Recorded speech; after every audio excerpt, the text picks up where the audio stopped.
रहमतुल्लाहि व बरकातहू। मैं एक इज्तिमा में एक औरत को देखी, इतने फुंसियाँ जो मस्से रहते हैं ना, बारीक बारीक वॉट्स जो जिसे बोलते हैं ना,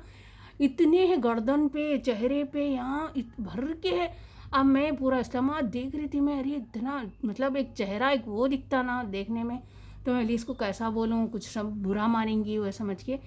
मेरे पास था उसका इलाज, तो मैं इसको कैसा बोलूँ सोच रही थी। फिर इज्तिमा ख़त्म होने के बाद मैं उसको पूछी ये क्या तो भी है आपको, बोले तो बोली अरे बाजी मैं इससे पहले भी 2 साल पहले कराई थी इसका इलाज।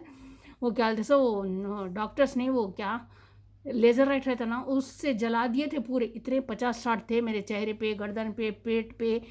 पैरों पे, तो 50-60 को नहीं जला दिए थे, 10,000 हुए थे। अब फिर वो शुरू हुआ, मैं फिर कहाँ से लाऊं 10,000, छोड़ दी इसलिए बोले। तो मैं बोली एक काम करो, जो घोड़े का बाल रहता ना, ये घोड़े का बाल, वो घोड़े का बाल ये घरों के सामने फिरते रहते, जो बच्चों को बिठा के ट्राला मारते ना, 10 रुपये दिए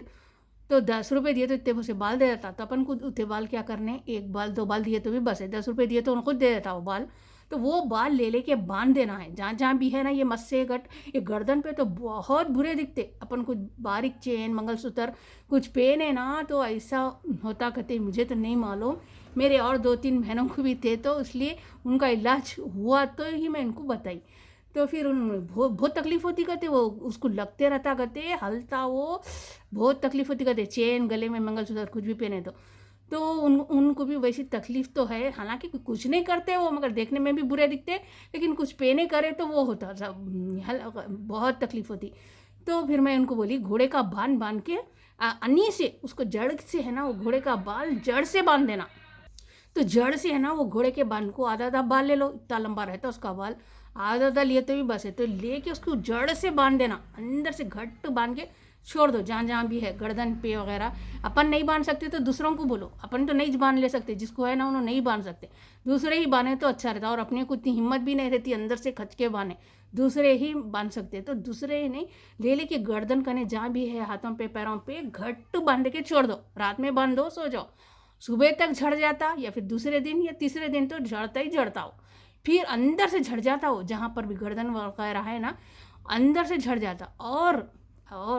अगर वो आना ही नहीं, फिर 4 दिन, फिर क्या 1-2 साल के बाद फिर आते चाहते हो, फिर दूसरी जगह आते, ये फैलने की बीमारी है, तो है ना एहतियात ज़रूरी है। और जो हमेशा आना ही नहीं, तो देखो ये मेरा एक फार्मूला है, आप लोग दुआ देंगे, कभी भी हम साबुनों से तो पानी नहाना नहीं, कौन सा भी अच्छा साबुन है नहीं, चंद्रिका अच्छा, ये अच्छा, वो अच्छा, संतूर अच्छा, कोई अच्छा नहीं साबुन, बेसन से नहाया करी, बेसन हल्दी एंटीबायोटिक जो रहती ना, बेसन हल्दी नींबू और दही और शहद डालकर कभी भी हम आंग हो जिस्म हो कहीं भी हो चेहरा हो उसी से नहाना। तो क्या है ये आते नहीं धब्बे वगैरह भी पहले शुरू क्या होते धब्बे तिलों के जैसे आते, उसके बाद जो मोटे मोटे हो जाते, मोटे मोटे होकर और बढ़ते ही रहते हो, तो ये इससे नहाएंगे ना अपन, हल्दी वगैरह, हल्दी शहद दही, दही नहीं तो दूध, दूध नहीं तो दही, दोनों में से जो कौन सा भी डाल सकते हैं, नींबू और शहद, हल्दी, बेसन, इसी से नहाएंगे ना तो कभी भी आएंगे ही नहीं, जिस्म पे हमारे आएंगे ही नहीं इंशाल्लाह। आप लोग मेरे को दुआ देंगे, देखो अगर आना नहीं बोले तो कभी भी हम है ना बेसन से ही नहाना, साबुन से तो नहाना ही नहाना। एक 30-35 साल जो हो गए ना उनकी बात बोल रही हूँ, आगे जवान बच्चियों को भी आते, बहुत कम आते, लेकिन 35 साल के बाद तो ज़रूरी है, क्या बात है कि क्या नहीं कि गर्दनों पे चेहरे तक बढ़ जाते, वो इतने बारीक बारीक हो के नहीं पूरा चेहरा मुंह भर भी जा सकता। तो वो आना नहीं बोले तो ये हल्दी बेसन वगैरह का जो घोल है ना उसी से पूरा लगा लेके नहाते वक्त नहा लो, वो आते ही नहीं, आ रहे भी तो क्या होते चपटे दबे हुए रहते, उठते नहीं। तो ये मेरा आजमुदा है, मैं मेरी बहनों को भी बताई, मेरी एक बहन को आ रहे थे, उन्होंने घोड़े का बाल बांधे, फिर दूसरी जगह आ रहे थे, मैं उनको बोली अजी तुम हल्दी बेसन से नहाओ जी, बोले तो उन्होंने बोले अरे सही जी, आ रहे थे दबे हुए कहते, आ रहे वो घोड़े के बाल बांधे करे, वो तो निकल गया, 2 दिन में निकला करते उनको, तो वो तो निकल गया, लेकिन अब जो अब दूसरे हैं ना वो सब दबे हुए हैं कहते, दबे हुए हैं, उसके बाद धब्बे भी चले आते अपने हल्दी वगैरह से, हल्दी शहद बेसन और नींबू और दही या दूध ये डाल के नहीं है ना, आने वाले भी क्या है दबे हुए रहते। इंशाल्लाह आप लोग मुझे दुआ देंगे। वाट्स बोलते 35 साल के बाद तो ये ज़रूर आते चाहते सारे जिस्म पे फैल भी जाते। अपन एक दो है नज़रअंदाज करेंगे ना तो फिर सारे जिस्म पर फैल जाते। इससे पहले अपन एहतियात करेंगे इंशाल्लाह। इंशाल्लाह अल्लाह ताला शिफा दे आप लोगों को। अगर जिसको है ना ये फार्मूला करो, अगर आ रहे हैं तो फौरी ये घोड़े का जो बाल रहता ना दूम का,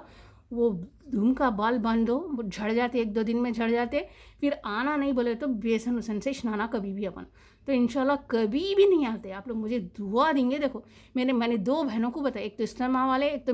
मेरे सगे बहना मेरी ओन बहनों को थे, तो उन्होंने अब नियारे करते अल्हम्दुलिल्लाह अल्हम्दुलिल्लाह। कितने की